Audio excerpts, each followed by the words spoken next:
ایک امیر آدمی تھا، سیٹھ تھا، لیکن وہ خوش نہیں تھا، اکثر اداس رہتا تھا۔ وہ یہ سوال لے کر ایک بابا جی کے پاس گیا اور اس سے پوچھا، بابا جی میں خوش کیوں نہیں ہوں؟ بابا جی نے کہا کہ تمہارے پاس جو نعمتیں ہیں تم نے ان کو کھویا نہیں ہے، یہ تمہارے پاس ہیں۔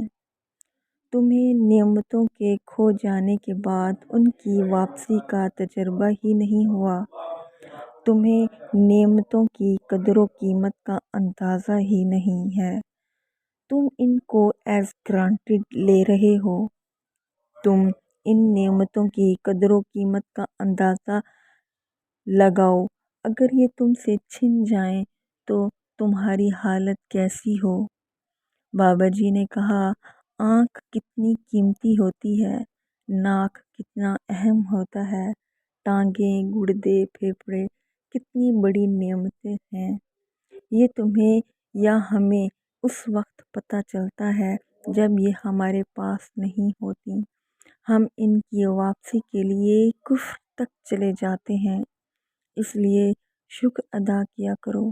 شکر کی کمی انسان کو دکھی بنا دیتی ہے، جبکہ شکر کرنے والا کبھی اداس نہیں ہوتا، یہ ہمیشہ خوش رہتا ہے۔ بابا جی کی بات 100% درست تھی۔ مجھے چند سال پہلے ایک نرس کی ریسرچ پڑھنے کا اتفاق ہوا۔ یہ نرس 20 سال مرنے والے لوگوں کی آخری خواہشیں جمع کرتی رہی تھی۔ اس کا کہنا تھا، مرنے والے تمام لوگوں کی 5 خواہشیں کامن تھیں۔ یہ کہتے تھے، اللہ نے ہمیں زندگی میں جو عنایت کیا ہم اسے فراموش کرتے رہے، ان چیزوں کے پیچھے بھاگتے رہے جو ہمارے نصیب میں نہیں تھیں۔ اللہ تعالیٰ اگر ہمیں دوبارہ زندگی دے تو ہم صرف ان نعمتوں کو انجوائے کریں گے جو ہمیں حاصل ہیں، زیادہ کی بجائے کم پر خوش رہیں گے۔ ان کا کہنا تھا، ہم نے پوری زندگی لوگوں کو ناراض کرنے اور ناراض ہونے میں گزار دی۔ ہم بچپن میں اپنے والدین، ہمسایوں، کلاس فیلوز، اپنے اساتذہ کو ناراض کرتے رہے۔ ہم جوانی میں لوگوں کے جذبات سے کھیلتے رہے اور ہم ادھیڑ عمر میں پہنچ کر اپنے ماتحتوں کو تکلیف دیتے رہے ہیں۔ ہم دوسروں کے ٹائرز کی بلا وجہ ہوا نکال دیتے تھے، دوسروں کی گاڑیوں پر خراشیں لگا دیتے تھے اور ہم شہد کے چھتوں پر پتھر مار کر بھاگ جاتے تھے۔ ہم بہن بھائیوں اور بیویوں کے حق مار کر بیٹھے رہے۔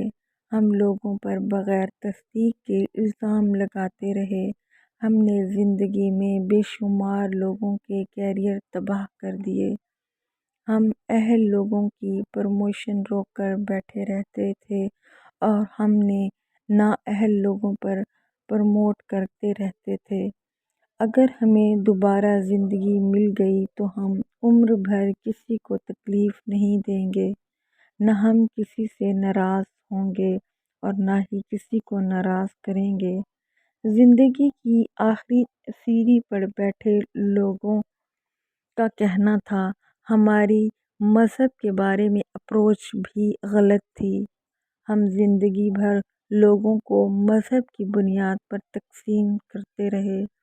ہم انہیں دوزخی یا جنتی قرار دیتے رہے۔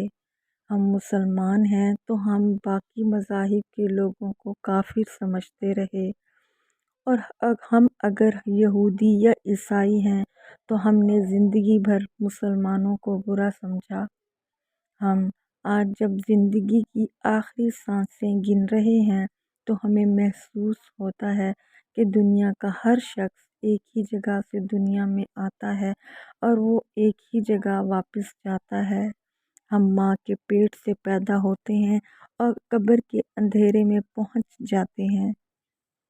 ہمیں اگر دوبارہ زندگی مل جائے تو ہم مذہب کو کبھی تقسیم کا ذریعہ نہیں بنائیں گے۔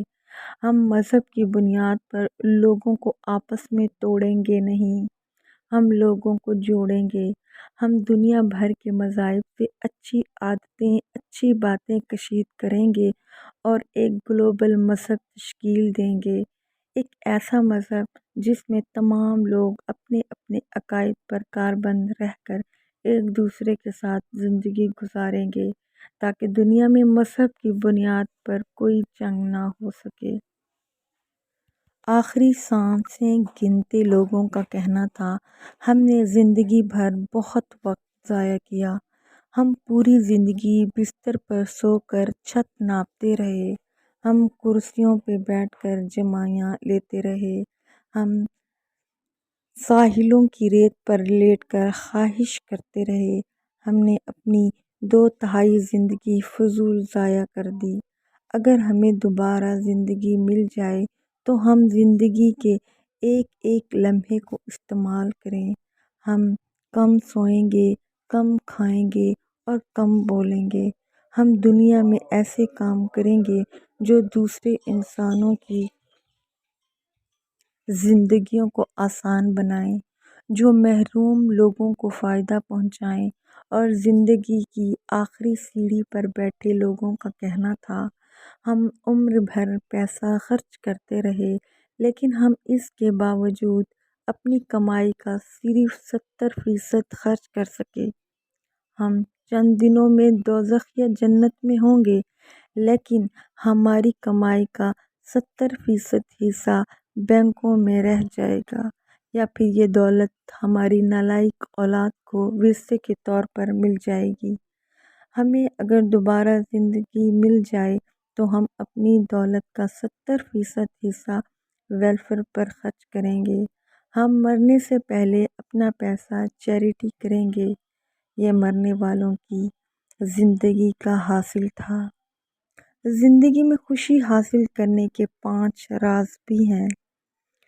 جو ہے اس پر مطمئن رہیں، لوگوں کو تکلیف نہ دیں، مذہب کی بنیاد پر لوگوں کو تقسیم نہ کریں، وقت ضائع نہ کریں اور پیسہ جمع نہ رکھیں، خرچ کریں۔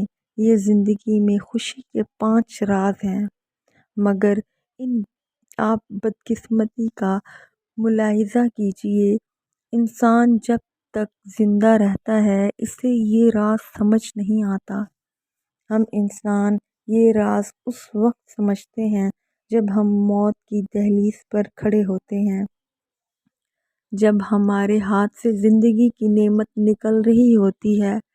واصف علی واصف کا جملہ ہے کہ غافل کی آنکھ اس وقت کھلتی ہے جب بند ہونے پر ہوتی ہے، اور ہم میں سے زیادہ تر لوگ آنکھیں کھولنے کے لیے آنکھوں کے بند ہونے کا انتظار کرتے رہتے ہیں۔